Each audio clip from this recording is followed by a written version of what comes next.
Welcome to the Mangrove Community, strengthening the community one branch at a time. For more information about the community or how to volunteer, please visit mangrovecommunity.org.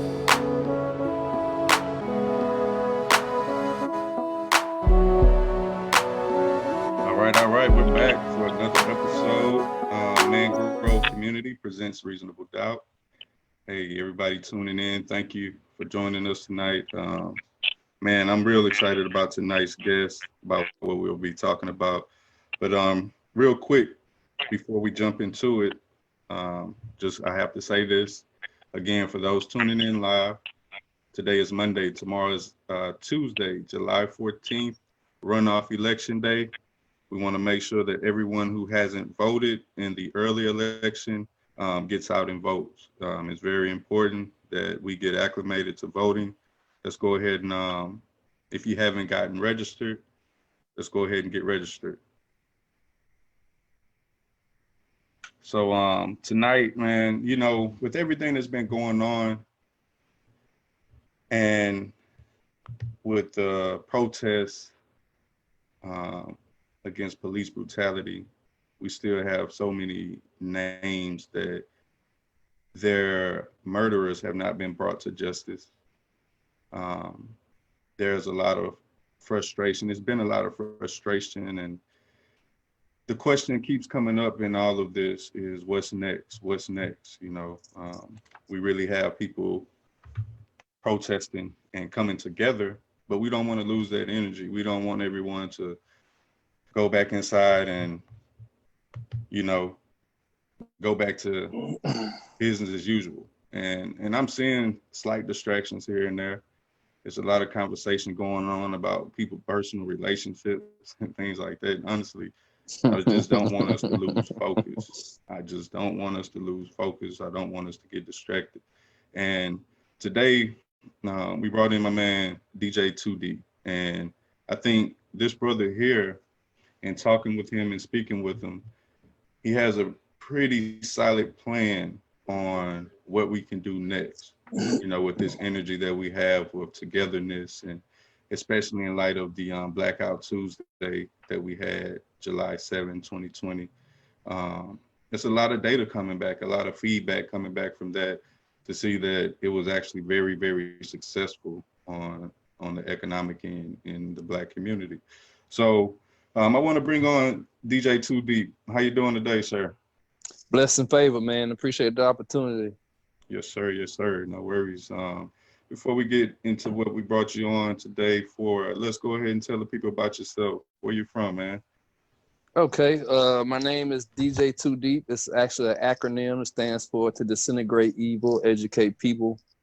I'm a firm believer that the majority of the negativity you see happen in the world is based on ignorance. And the biggest part of the ignorance is not knowing who you are. If everybody knew that they were created by a creator for the purpose of creating heaven on earth, they would operate differently. My background in the community, roughly since age 19, fully established as far as being a person that moves around and works within and for the community. One of the first events I've ever put together was a car wash for canned goods, in where you could bring your car and get it washed for the price of some non-perishable items. That's what's up. And we raised over 1,000 pounds of non-perishable food to be donated to the Houston Food Bank. And I've pretty much been involved ever since then. As far as what's going on in the community, I have a personal relationship to it because I have lost 4 people to date to violence in dealing with the police. One of the most closest to me was my cousin, Christopher Bernard Menifee, who was killed by Sheriff Deputy Wallace in 2002. So that's my connection to some of the more immediate things that are going on. In 2012, I got a congressional acknowledgement from Sheila Jackson Lee for my community service. I was involved in relief efforts for the flood that happened in the Greenspoint area a few years ago. And I was also involved in flood relief efforts during Hurricane Harvey, through which actually a makeshift strip club where we serviced 11 different neighborhoods and 3 different cities with food, non-perishable items, baby items, medical supplies, and clothes. So when you say a makeshift, I just want to clear that up. You mean y'all use that facility? Yes. To distribute those items? Like the club was primarily set up as a strip club, but when the Harvey happened, of course, everything shut down. And so it's basically an open space. Gotcha. And it was a space because of the area off of Homestead where it was located. It was one of those areas that was very familiar to the area. So we made it home base. Gotcha. So we took in donations, people who wanted to donate, and we distributed donations from this area. That's what's up. And I salute you, soldier, for that, man. And sorry to hear about your fallen brothers, man. Yeah, man. I tend to. I feel like in life, like we can let the things that happen to us or for us, we can allow them to send us in a negative direction, or we can allow them to propel us into something positive. And I really feel like I'm a firm believer in God, and I believe that even when these bad things happen, you can utilize them in a way that benefits not only you, but the earth. And that's really what we're here for, like I said, to create heaven on earth. So I was already involved on a certain level in the community before my cousin's untimely passing, but when that happened, it propelled me to go that much harder. And because of that, I'm actually have reached your awareness, and we're at this point. Even with the stuff going with Harvey and with the Greens Point flood, one of the main things that motivated me to get involved is I was involved when Tropical Storm Allison happened. And so it was what, 2001? Yeah, long story behind that, but the basic gist is I ended up coming home from the county jail to a house in a car full of water. And when I reached out to Red Cross, as everybody else did, they told me call back in 2 weeks. Wow. I called back in 2 weeks. They told me because I was able to call them back in 2 weeks, I didn't need their help, so they wouldn't give me anything. Yeah. And so that's actually my first of 3 run-ins so far with Red Cross and the way that they do things. By the way, anybody watching this, I strongly suggest you never, ever, ever donate anything to Red Cross, because they do not do what they are saying that their intention is. They don't follow that at all. When the flood happened in Greens Point and they were sent down to be a part of the relief efforts, and they got a certain amount of supplies that they were supposed to distribute to the community, what they did instead was they tried to keep all of those supplies and only donate the stuff that was donated to them from inside the community. So they had boxes and boxes and boxes of first aid stuff and medical stuff and food and stuff like that they were trying to basically keep. Because the way they operate is the more of that stuff they are able to keep, the less money that they actually distribute out. And the more of that money they're able to keep, the more they are able to then look out for the high execs and certain people who are in certain button pushing places within Red Cross.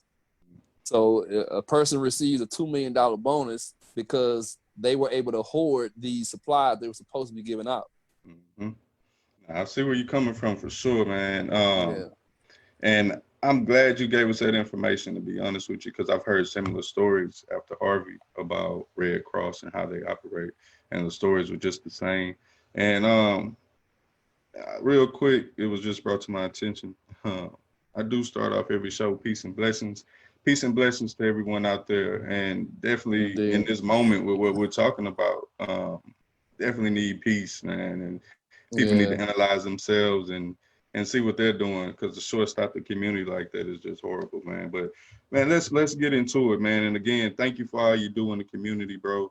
And man, keep up the good work. And anytime you need my assistance or anything like that, hit me up, man. And I'm glad that we have crossed paths at this point. But man, I'm excited about what we're talking about today. So you've come up with the 28-point plan, and I'm not sure if it's been revised at this point, but last time we spoke, a 28-point plan based on socioeconomics, because there are throughout the city of Houston different economic backgrounds within the community, different economic makeups within the different communities. So you found a way to, in my mind, be the needle and thread and to tie it all together to where it can make sense and actually support one another. And so I'm gonna go ahead and let you explain that to us, man. Okay. So here's the background, the backstory to all of this.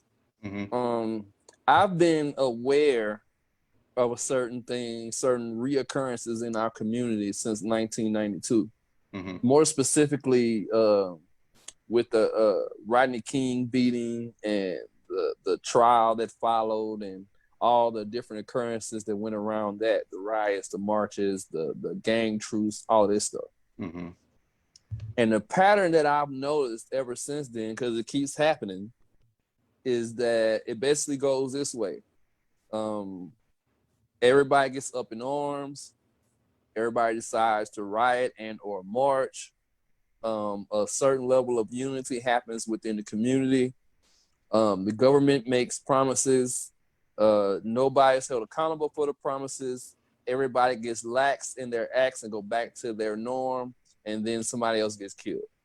That's basically been the process that I've noticed since Rodney King. I'm sure it's happened before then, but this is when it became to my awareness, when I got to an age and position in life to where I could start seeing certain things for myself. Right. And so one thing about me is I'm a problem solver first. That's my go-to knee-jerk reaction. If you tell me a problem, even if you say, well, you know, Too Deep, I really don't want your advice. I just kind of want you to listen. Right. I might listen, but in my head, I'm moving the Rubik's Cube, trying to figure out how to get all white on one side, all red on one side. Just my nature.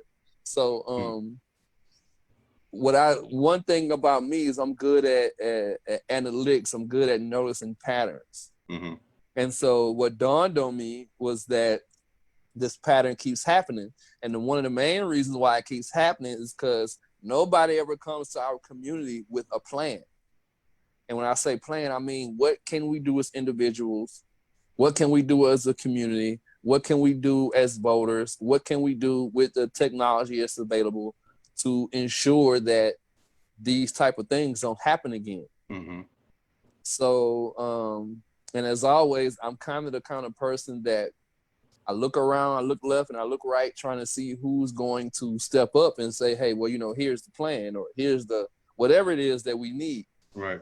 But also, if it seems to be taking too long, then I typically become the person, well, you know what? I'm going to do it then, since ain't nobody doing it.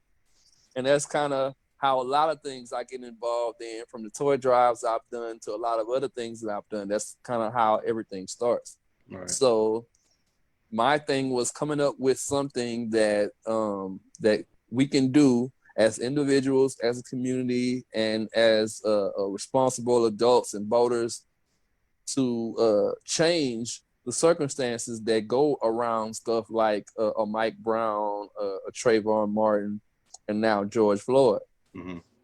So my plan is called the Black Print. Real quick, because you touched on something that I want to drive that point home.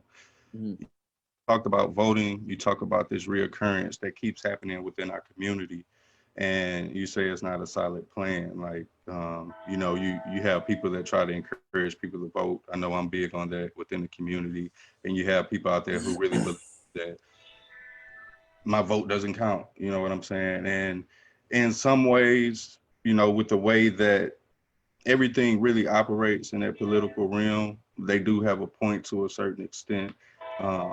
And then, like you say, with the reoccurrence with the police brutality, and when we stand up and we protest and we are enraged, but half the time it goes back.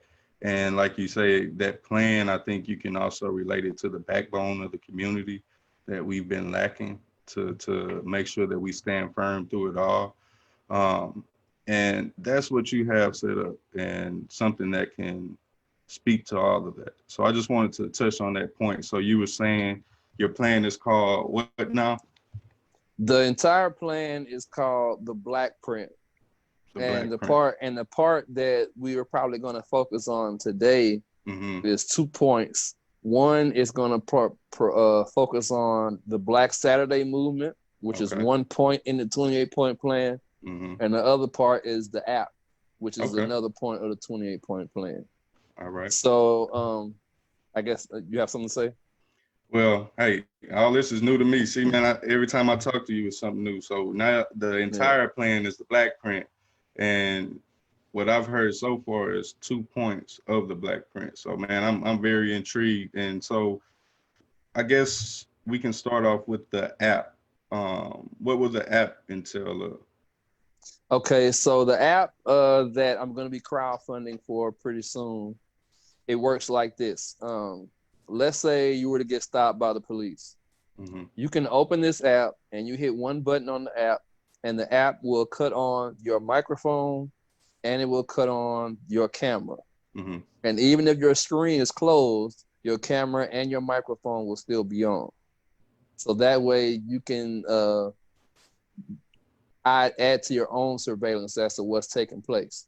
The other side of it is that everybody who has the app within a 5 or 10 mile radius is going to get a notification, like an Amber Alert. And it's basically going to tell them what kind of car you're in and your basic area, your basic vicinity.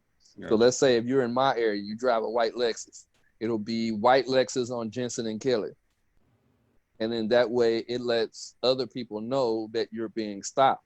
The theorem is this: if let's say 300 people get that notification, if 10% of those people show up, that's 1 out of every 10. You got 30 people showing up to help monitor what's taking place.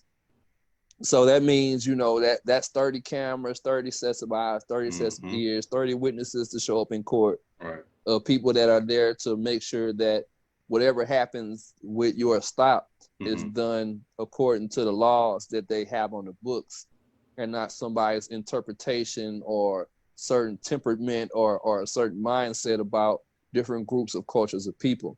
And the main purpose is to minimize, if not completely eliminate, situations like we saw with George Floyd. Because I imagine if those who are in law enforcement who have ill intent are aware that when I stop this person, 30 people are going to show up, 50 people are going to show up, 20 people, 10 people, 100 people are going to show up, then in my mind, exactly, knowing that so many people are able to say what they saw and see something, and then they can't interpret it, because we found out at the town hall meeting that the cameras that the police wear default to off, which means the knee-jerk reaction, the way they're set up, is for those cameras to be off. And there's too many ways to manipulate the use of those cameras or what those cameras see and don't see. And the battery life of the camera doesn't last an entire shift. So it's like 2 hours. Yep, like 2 to 3 hours. So that app can fill in that gap of whatever downtime that camera has, like you saying. Then you have the witnesses there, and because what you're talking about is similar to what Carl Hampton had going back on in the 60s, early 70s. Well, he didn't even make it to the 70s before they killed him, but it was in 69 where him and some law students from TSU, they would get together, and if they saw someone getting pulled over, they would monitor the stop. But what you're saying in our technology today, it elevates it to a larger scale, because you're alerting, like you say, you can alert up to 300 people, 100 people, whatever. And if you get 10%, then... Well, it's basically anybody that has the app that's in a 5 or 10 mile radius. If there's 1,000 people, if there's 10,000 people in that area, and they all have the app, they're all going to get the notification. Gotcha. And I'm just throwing numbers out there, but I definitely understand the concept, man. That's a wonderful thing, bro. And it's definitely much needed within our community. You know what I'm saying? So we definitely can police not only our community, but police the police. You know what I'm saying? And among the people who are, who already are showing interest are certain community policing and militia groups around the city already. So in addition to the average everyday person, the people who take it upon themselves to do community policing on their own without any funding, they will also have access to those types of apps with the intent of being able to keep the peace, keep people a distance away from an arrest in progress, not have people interfering with the police doing their jobs. The other half of it is the economic component. And the primary reason for me even adding this to the app, although it goes perfectly with the Black Saturday movement, is because I intend to crowdfund for the app for the security purposes. But what I kind of thought about is maybe in the future, further down the line, maybe the app needs to be upgraded. Maybe it has a glitch. Maybe there's some kind of problem or flaw in it that needs to be improved on or fixed. I don't want to have to go to GoFundMe every time I got to do something to keep the app up and running, especially something that's important that will possibly, save lives. So the economic standpoint was meant to benefit the Black community, but also keep the app up and running, and any type of improvements that need to be made can be dealt with in-house without having to crowdfund every time. So a solution for a solution. Yeah, so indeed. So the way that that part of it would work is we will have a Black business directory for any city you're in the country. Gotcha. And that's for starters. I eventually want to be able to stretch globally. That's what's but up, man. Basically the way it would work is, let's say you're in Houston. You can go to Texas, go to Houston, and it'll show you all the Black-owned businesses that are listed in the city. Gotcha. And then, so let's say, well, I'm from Louisiana. I heard Texas got the best barbecue. I want to go check out Carl's Barbecue Shack. I click Carl's Barbecue Shack, and then it takes me to my GPS, which takes me directly, turn by turn, the way GPS normally works. It works with your GPS. Gotcha. So any Black-owned business that you're in that city, you can click it, and it'll tell you exactly how to get to it. Well, look. And there'll even be a place for advertisement for Black-owned businesses.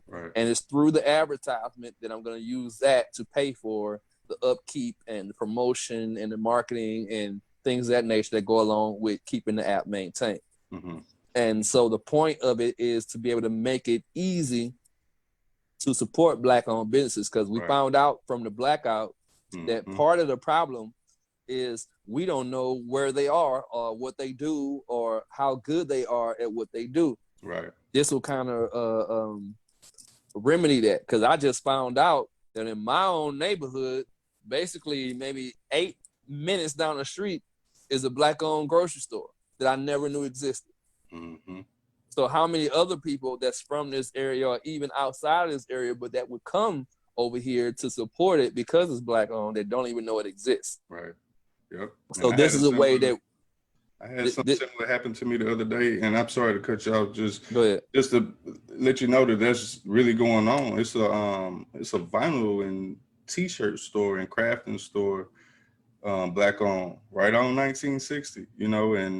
And I was going way to the southwest side. So, hey, we definitely need to know about these, and you pulling that all together is wonderful, man.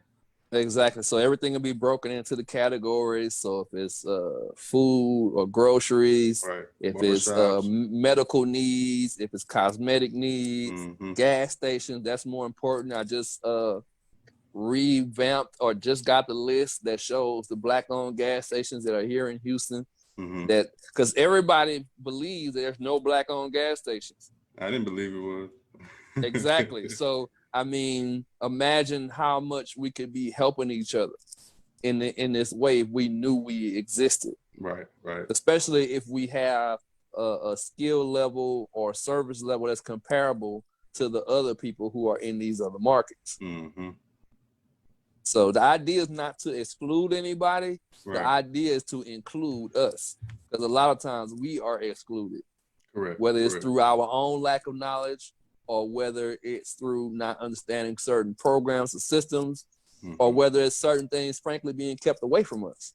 Whichever way it's happening, this is the way we can include ourselves and put ourselves in position to be dealt with on an equal playing field with the other people that are involved in the different areas of business. Right. So that's the app in a nutshell. That's what's up, man.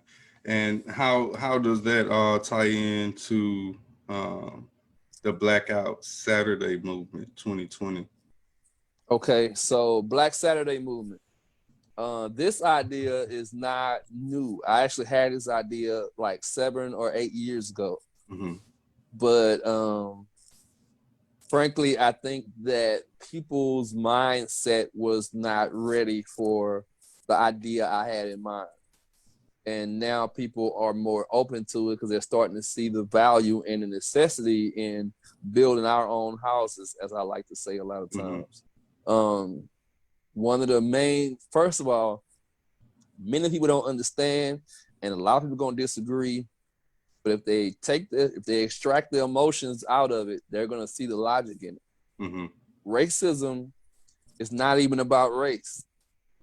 Racism is a tool for extracting economics. That is the sole purpose of racism. See, the reality of this is this. If you have something I want and I want to be able to take it in broad daylight without anybody complaining, I first have to make you a monster. If you're a nice, law-abiding citizen, you have some good side, you have some bad side. If I humanize you, it's hard for me to take from you. But if everybody looks at you like a monster, I can do anything I want to do to you, and all they're gonna say is, well, if he wasn't a monster, that wouldn't happen. That's basically what's happening to us in this country.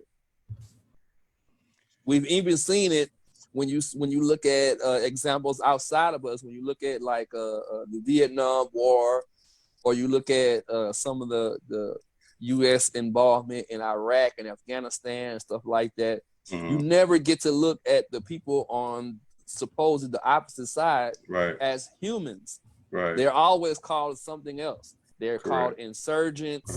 They're called this. They're called that. They're called anything but men and women. And even Cat Williams said something about it around that time. He was saying that next time you see Afghanistan on the news, point out the Iraqi or the Afghans military uniform.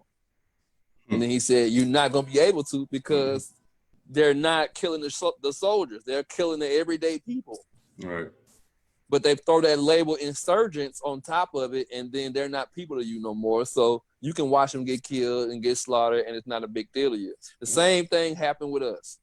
There is no such thing as black people. There is no such thing as white people. But if I separate you by these colors and say this color is inherent to do this bad thing, and they do it everywhere they go, then I can take from you.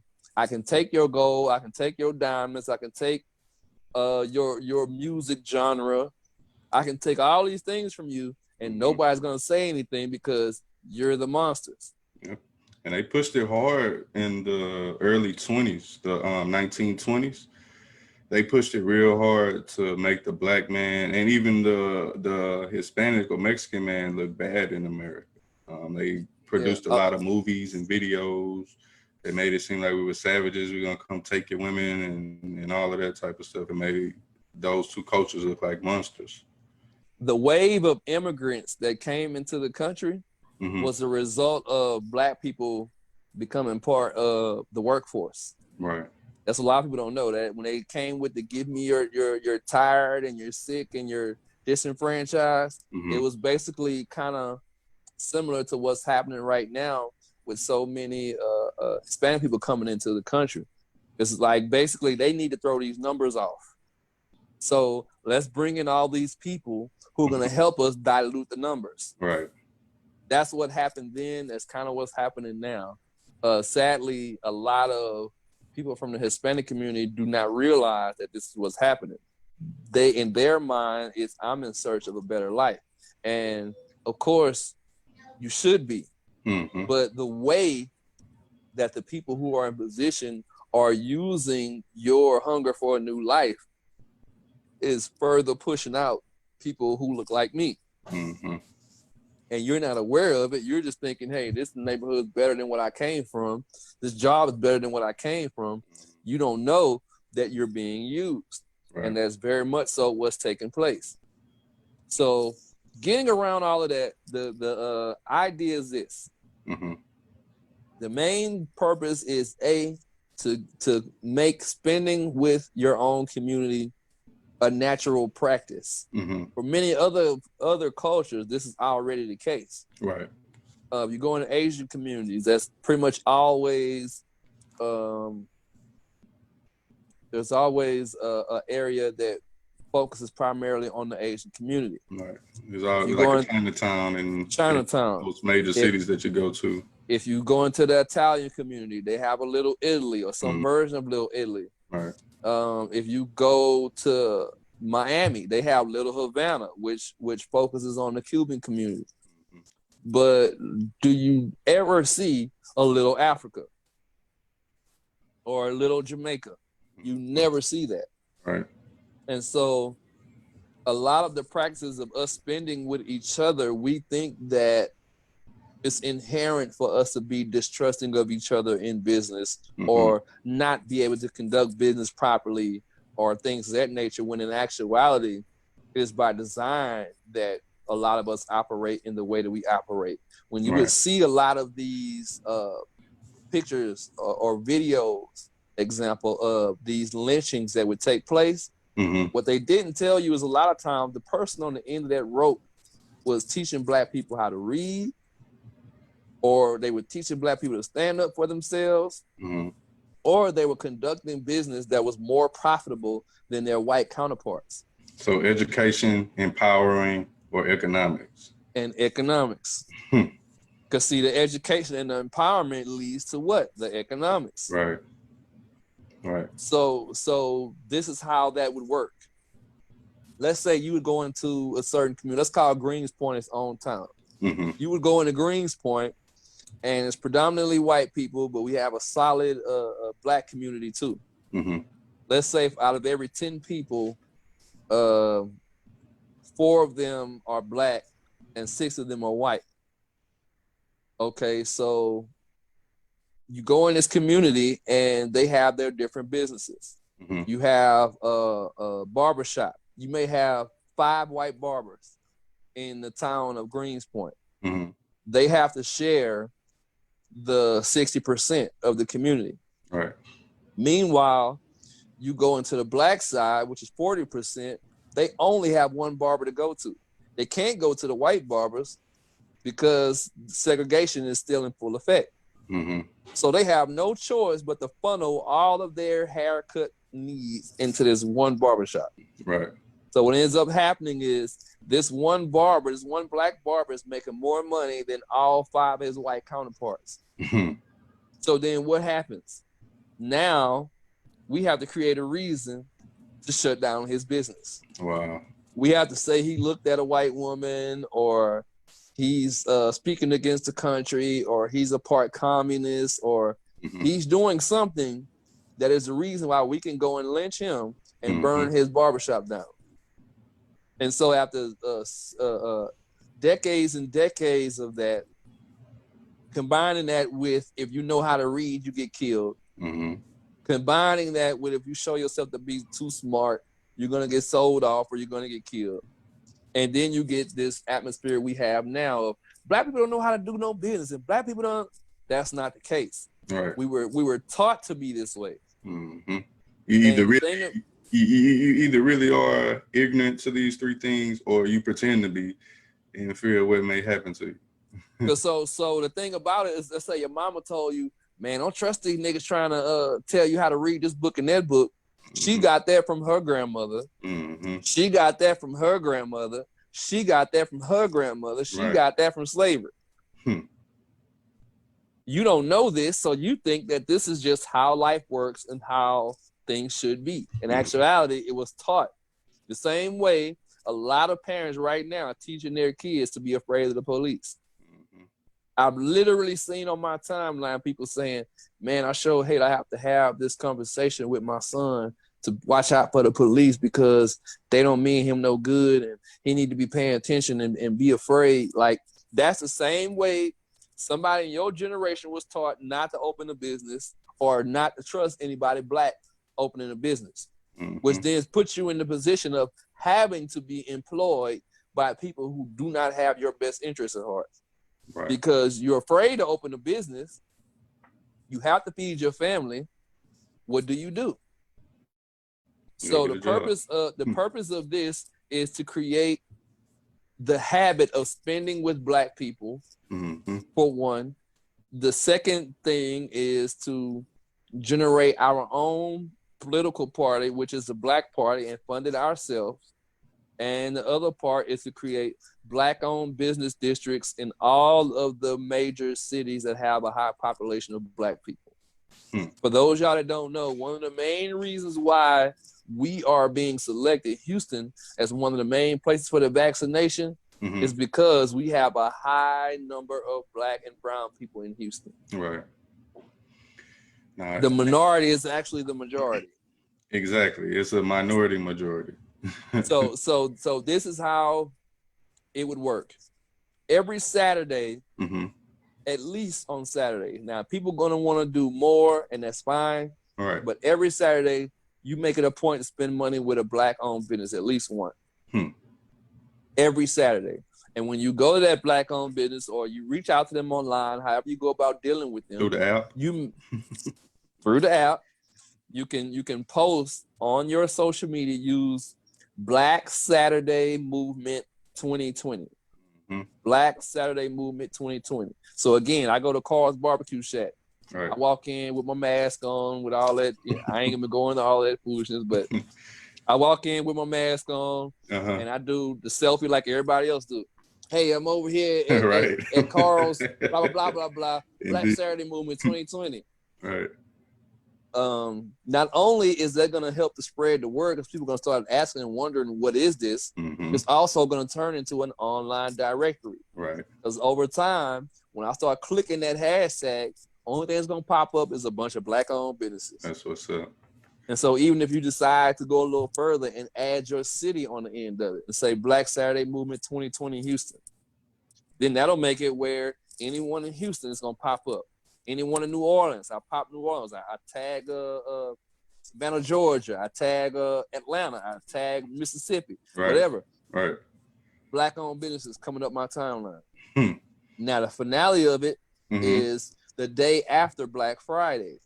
Okay. We're gonna call that Big Black Saturday. Big Black Saturday. And the main reason why we went this route, the main reason why I decided to go this route is because I know that the average person, this whole plan, the Black Print and Black Saturday 2020 is made easy for consumers. The average person is not what you would call, people call me, I don't consider myself militant by any stretch of the imagination. But anytime you're trying to step up for black people, you kind of get thrown in that boat of being militant.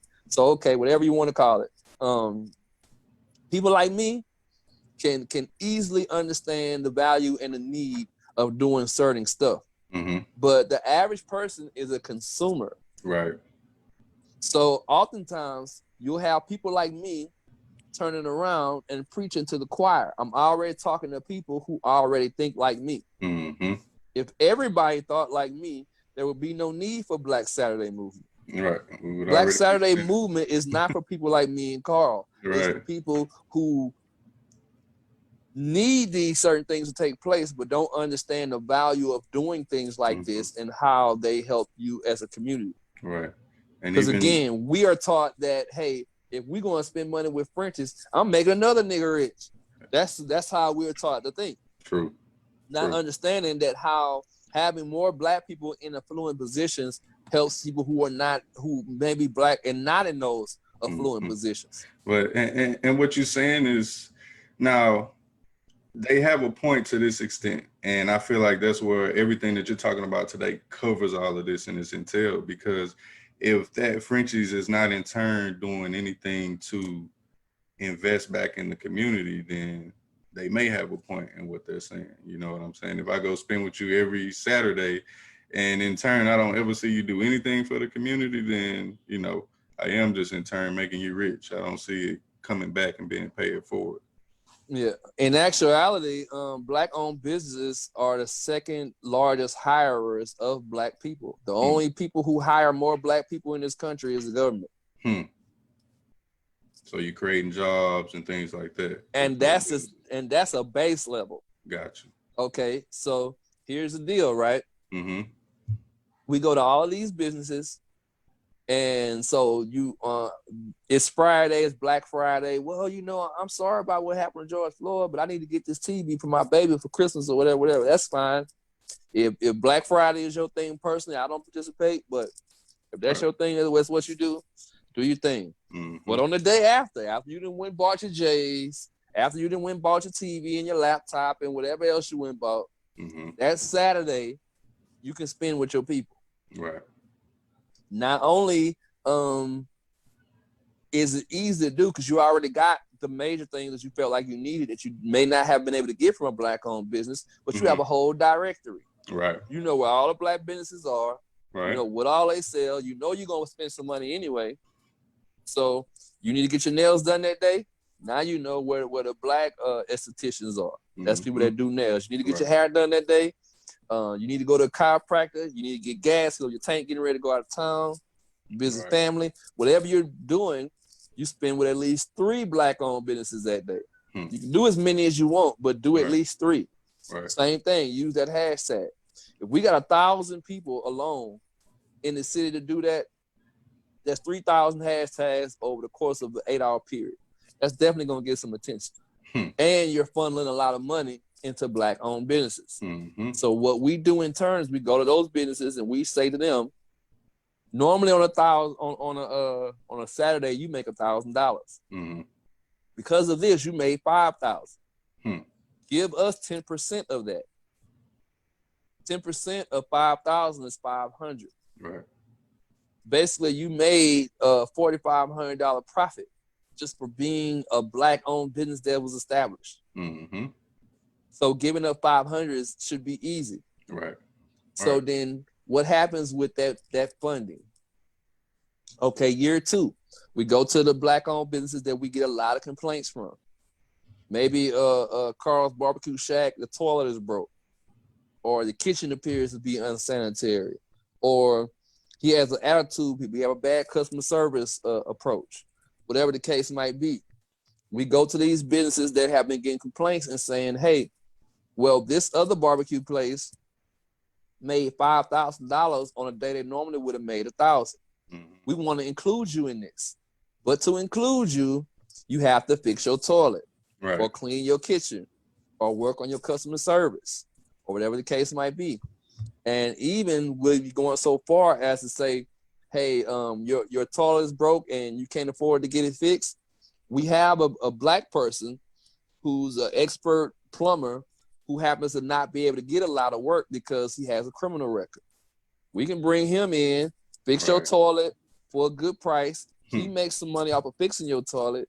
Your toilet is working, and now because your toilet is working and you fix your community service, your customer service, now we're adding you to the list, and now you make 5,000 on a day you normally make 1,000, and we get that 10% from you. Again, the third part is this: year 3.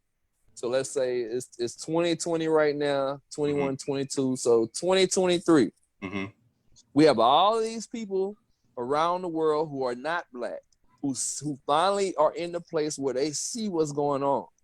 They are aware, like, man, y'all wasn't making this up. Y'all wasn't exaggerating. Y'all wasn't using this as an excuse. We actually can see it now. I want to help, but I don't really know what I can do. I don't think rioting is the answer. I've seen the marches. Nothing came from the marches. What can I do?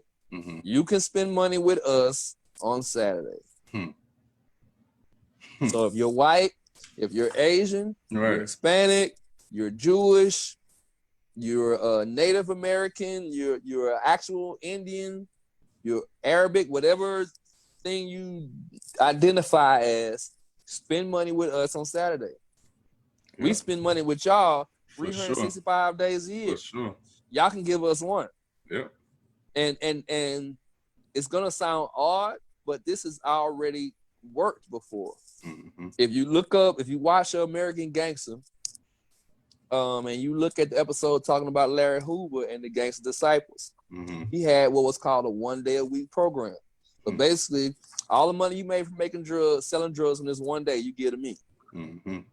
And he was able to become a multi-millionaire and run a whole 30, 40, 50,000 people organization from behind bars with this 1 day a week program. So if that can work for a gang leader with limited knowledge about certain things and operating behind bars, how could it not work for forward-thinking people who have access to Google and YouTube and information and tech and all this other stuff? Right. So then what do we do with all this money? The money is broken up into two entities. The first part is about building the Black Party.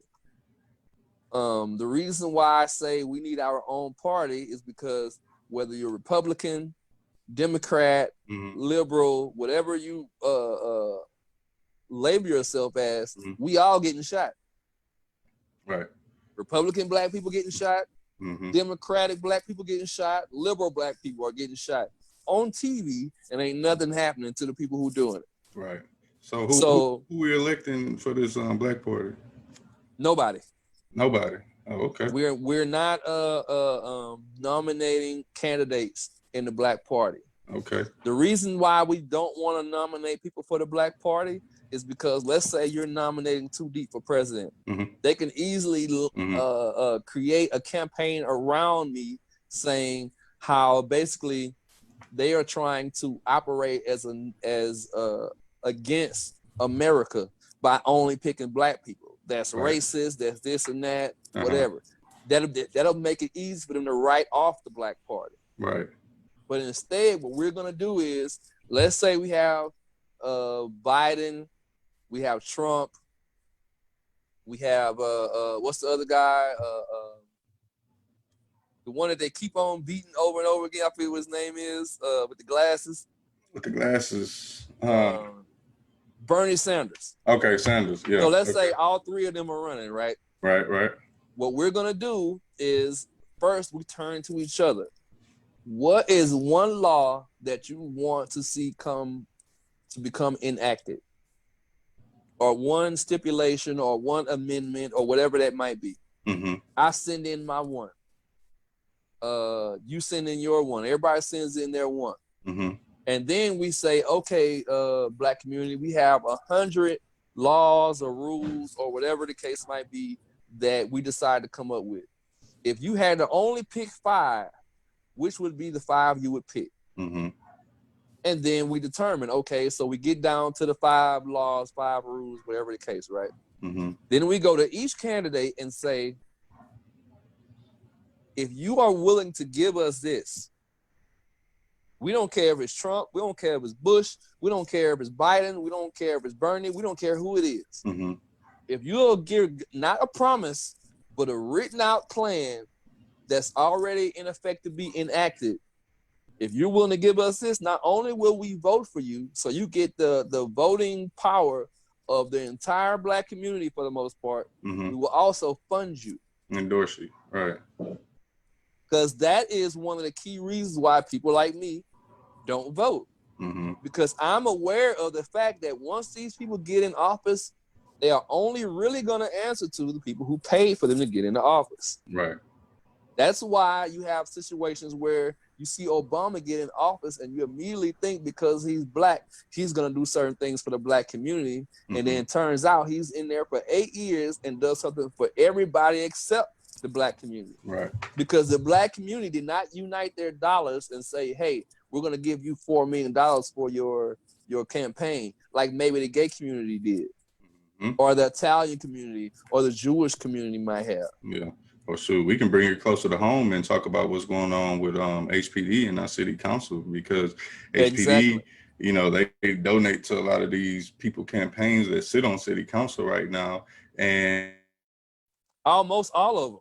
And all of them voted against an amendment that the people were for. You know what I'm saying? Because they have to think about where their support and their funding comes from. So I understand exactly what you're talking about, man, and it sounds like a great game plan. Yeah, So so yeah, that's the first half of the funding. The mm, other half of the funding goes towards building Black business districts in every major city that has a high number of Black people. mm-hmm, So that means one in Atlanta, one in Houston, one in New Orleans, one in Miami. And we would do that like with a lottery pick. All the numbers go in, we pick the numbers out, and okay, so let's say Houston ends up being number 20. Doesn't matter. right. New Orleans ends up being the first one. That's fine. However it goes. So we go to New Orleans, we take this half of the budget, and we build a Black-owned business district in New Orleans, the first Little Africa. Mm-hmm, Then what we do from there is the month after after it's built, we would do what's called a business shower. It kind of works the same as a birth shower happens, a bridal shower happens. mm-hmm, So basically, all of these, and it would function like Essence Festival. right. So it's basically like a month-long festival where we have big name performers and big sponsors and other entities coming in to draw attention to these Black-owned businesses. And they get a month boost of people spending with them, because it's like being on Canal Street during Mardi Gras. Right. Everybody on that street make money. Right. There's so many people that one business can't service the entire crowd, so they all get to make money. Exactly. So then what happens is after that month, all of those businesses give 10% to go back into that whole pot of building the Black-owned business districts. After we have all the business districts built, that money gets cut in half. So let's say if they were normally getting $500,000 a year, now they're getting $250,000 a year. And that $250,000 a year would go towards maintaining those Black-owned business districts, anything that has to be done outside of the realm of the average. So let's say you end up having a big electrical problem in one of the businesses that is on that Black-owned business district. Part of the funding would go into fixing that for them. So they wouldn't have to worry about, I got to shut my business down because I can't afford this, and third. Right. And the other part would be to advertise.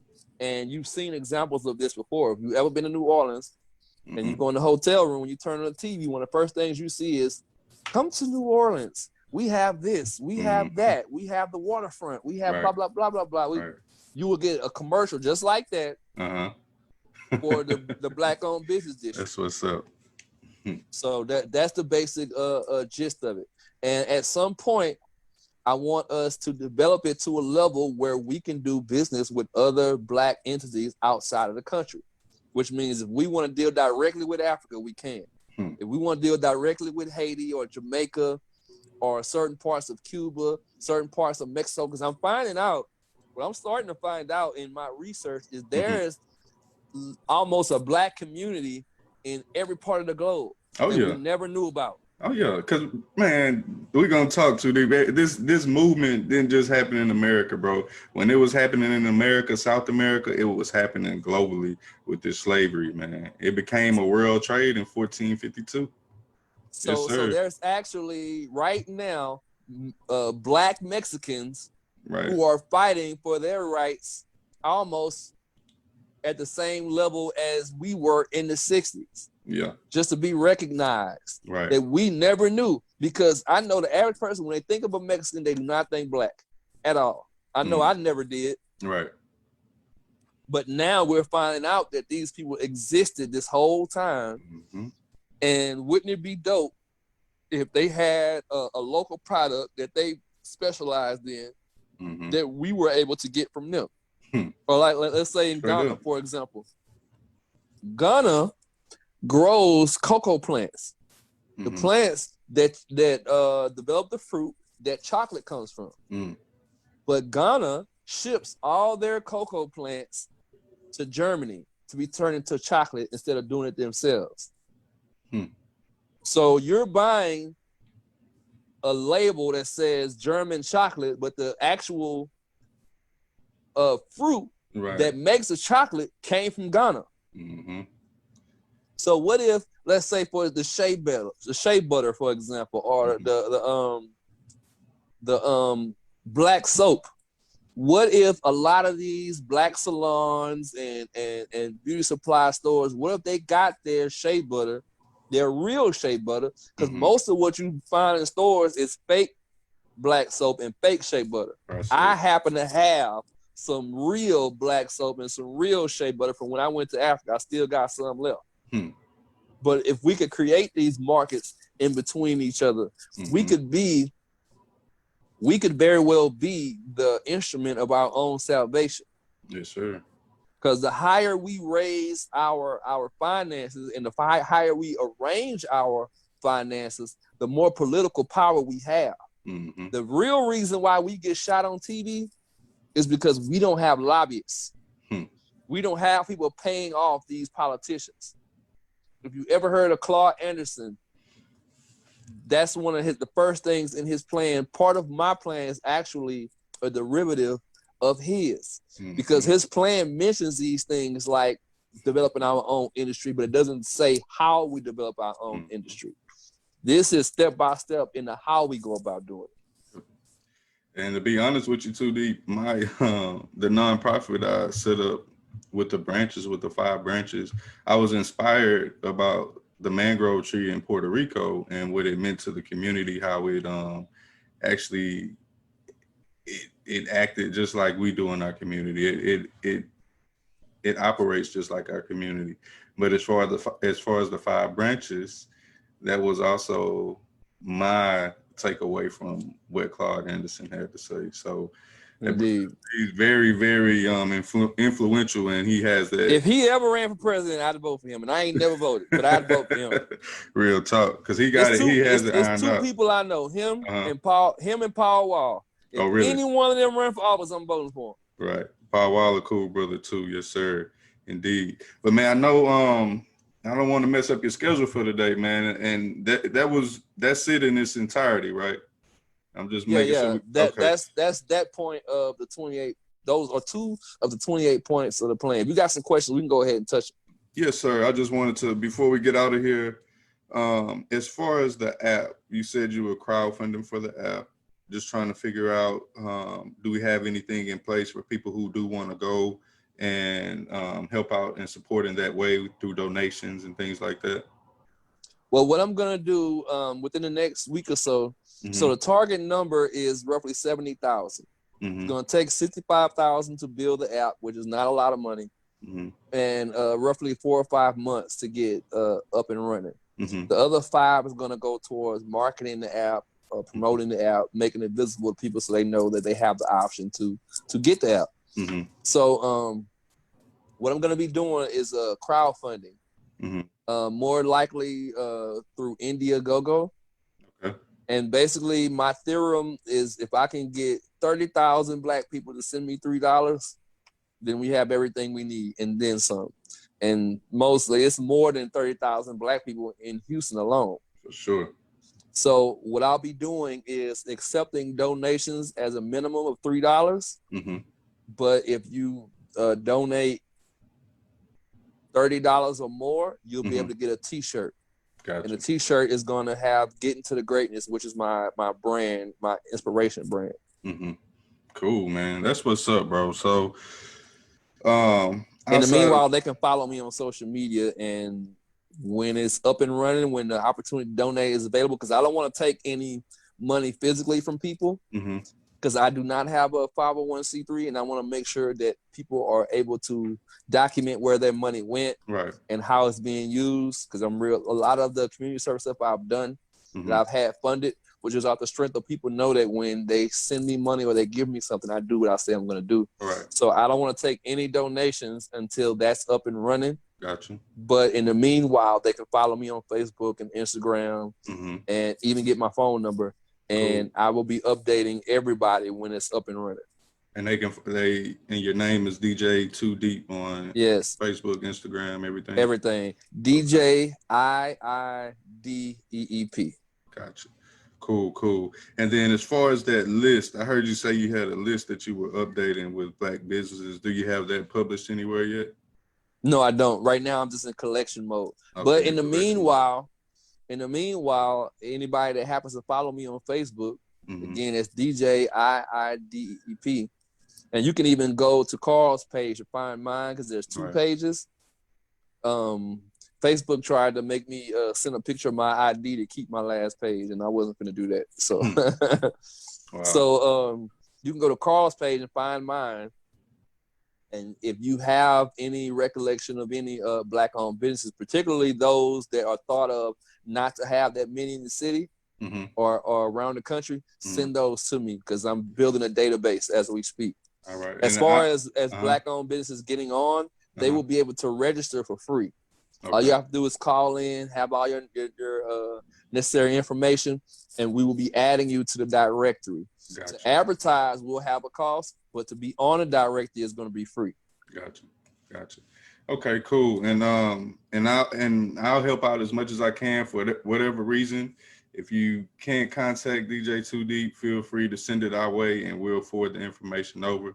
It's just all about making sure that everyone who wants to be included is included. So we'll put our part over here. So, hey, get that information in, people, so we can understand what's out there and everybody can be a part of this when we get moving in the very, very near future here, God willing.